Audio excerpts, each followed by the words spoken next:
নমস্কাৰ জেমেডিকেল ইউটিউব চেনেললৈ আপোনাক সকলোকে আন্তৰিক অভিনন্দন। আজি আমি আলোচনা কৰিম স্কুপ দিয়ে চিৰাপৰ বিষয়ে। ইয়াৰ ইউজ, ড'জ, সাইড ইফেক্টৰ বিষয়ে আমি বিতংভাৱে আলোচনা কৰিম। যদি আপোনালোকৰ ভিডিঅ'টো চাই ভাল লাগে এটা লাইক, কমেণ্ট, শ্বেয়াৰ কৰিব। আন 10জনকো চোৱাৰ সুবিধা কৰি দিব। যদি আপুনি নতুন তেনেহ'লে চেনেলটো ছাবস্ক্ৰাইব কৰিবলৈ নাপাহৰিব। স্কুপ দিয়ে চিৰাপ হৈছে এটা কফ চিৰাপ। ইয়াত 4টা কফ কণ্ডিশ্যনত এই চিৰাপ ব্যৱহাৰ কৰা হয়। এলাৰ্জি কফ, ডাই কফ, কোল্ড, থ্ৰট, এই 4টা কণ্ডিশ্যনৰ কফত এই চিৰাপ ব্যৱহাৰ কৰা হয়। লেভয়েড কোম্পানীয়ে এই ঔষধ প্ৰস্তুত কৰে। 100 ml দাম হৈছে 136 rupees অনলি। লেভয়েড কোম্পানীৰ দ্বাৰা প্ৰস্তুত ই এক বহুত ভাল চিৰাপ। ইয়াত এলকহল আৰু কডিন ফ্ৰী আছে, অৰ্থাৎ এলকহল আৰু কডিন পাৰ্চেণ্টেজ এই ঔষধত দিয়া নাই।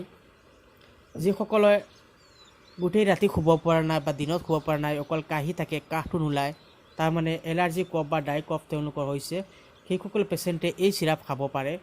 আৰু কিছুমান পেচেণ্টে বিড়ি চিগাৰেট খোৱাৰ ফলত এটা কাহৰ সৃষ্টি কৰে আৰু এই কাহটো সহজে ওলাই নাহে আৰু তেওঁলোকে গোটেই ৰাতি দিনটো শুব নোৱাৰে, অকল কাহি থাকে। তেনেকুৱা কণ্ডিশ্যনৰ পেচেণ্টে এই চিৰাপ খালে অতি সহজে এটা ভাল ফল পায় আৰু কফ যিটো আছে কফটো অতি সোনকালে ওলাই আহে। ৱেডাৰ চেঞ্জ হোৱাৰ ফলত যি কফ সৃষ্টি হয়, এই কফতো এই চিৰাপ ব্যৱহাৰ কৰিব পাৰি।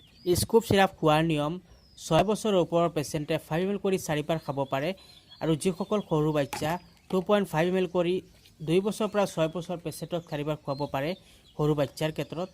প্ৰেগনেণ্ট মহিলাসকলে এই ঔষধ খোৱাৰ সময়ত ডক্টৰৰ লগত আলোচনা কৰি খাব। মেডিচিনৰ সাধাৰণ জ্ঞানৰ বাবে এই ভিডিঅ' বনোৱা হৈছে। যিকোনো মেডিচিন খোৱাৰ সময়ত আপোনালোকে ডক্টৰৰ লগত আলোচনা কৰি খাব, কাৰণ মেডিচিনৰ কিছুমান ছাইড এফেক্ট আছে, যি ছাইড এফেক্টৰ বিষয়ে আপোনাৰ নজনাৰ ফলত কিবা এটা সমস্যাৰ সন্মুখীন হৈ যাব পাৰে।